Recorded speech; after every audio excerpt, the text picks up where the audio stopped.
Kung Paris na naman nga ang pag-uusapan dahil sa sobrang dami na nagtitinda ng mga overload ng mga Paris dito sa atin sa Pilipinas. At dahil ang dami ko na rin natikman ng mga parisan na nag-o-offer ng only rice with soft drinks, only sabaw sa halagang 100 pesos. Ang kakaiba nga rito sa napuntahan ko ay nagserve sila rito ng dinakdakan.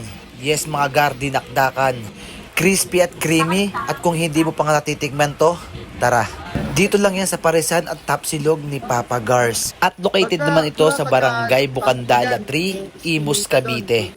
At halos malapit nga lang ito sa Imus National High School. At kung dito ka naman manggagaling sa Malagasang or sa Bayan Luma, mapapansin nyo itong 7-Eleven na malapit sa Jollibee. At kung pamilyar nga kayo sa Mixu, halos katapat lang siya ni Papa Gars. At open naman daw sila rito ng 5 PM to 2 AM.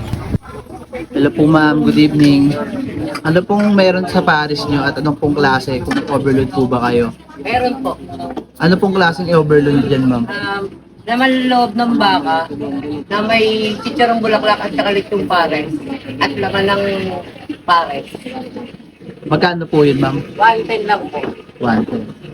Tara, legit take natin. At ito naman ang putok-batok nila na may lechon kawale at chicharong bulaklak. At kung special ka naman, ay nagsiserve din sila rito ng special Pares overload. Bakit special? Dahil meron na tong chicharong bulaklak, lechon kawale, at laman loob ng baka. Anli taba, anli sabaw, at meron pang laman ng baka, mga gar. Ayan, no? At dahil nga special ka, para sa itong bidyong to sa halagang 110 pesos. Na mararamdaman mo na nga ang maging special. At ito naman ang pangkaraniwan nilang overload na merong chicharong bulaklak, lechon kawale, at beef pares with soft drinks. Only rice, only taba, only sabaw sa halagang 100 pesos. At ito ang kanilang overload pares.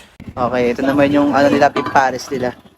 At kung sa texture naman ng sabaw ng pares nila, mga gar, ay pasok na pasok para sa akin. Regular Paris nila. Naman ng baka. Sa halagang 80 pesos, may soft drinks na nakasama. At ito na nga mga gar, ang pinagkaiba nito sa mga ibang paresan dahil nagsiserve nga sila dito ng spicy, creamy na dinakdakan, smoky flavor. Na itatry nga natin dito na mai-combo sa pares ni Papa Gar. Let's go! Dahil nga nakaredy na ang ating mga kanin at bago nga ang tikiman, naglagay muna ako na itong toasted na bawang.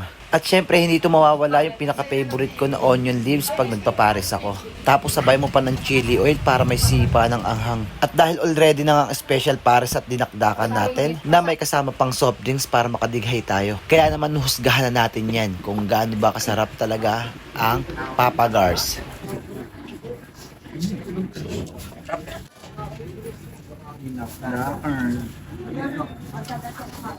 At isa pa nga sa pinagmamalaki nila dito mga gar ay kahit uminom ka ng malamig na tubig ay hindi magkakaroon ng sebo. Pero syempre kahit ganoon mga gar, hinahinay pa rin tayo sa pagkain ng pares. At least kahit sa 2 linggo, isang beses lang mga gar. Sabi nga masama ang sobra.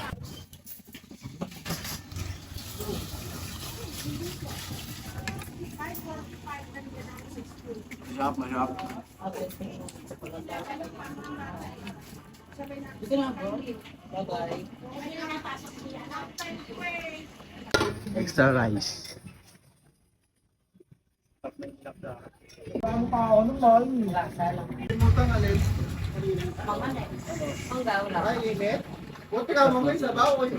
Yung Paris naman nila na overload.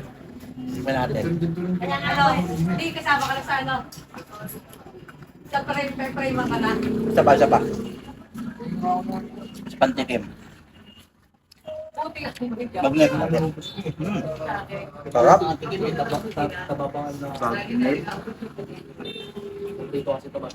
Ilang tikim ka nga. At sa mga nagbabalak naman umorder or gustong pumunta dito sa Parisan, screenshot nyo na lang at kung gusto nyong malaman kung sinong chef nila rito at kung sino yung nasa likod ng masasarap na pagkain na ito. Papa Gar. Hello po Papa Gar. Good evening po. Kayo daw po yung nagluluto. Kayo po yung owner ng Papa Gar. Ano daw po yung edad nyo? 70. 70 na po.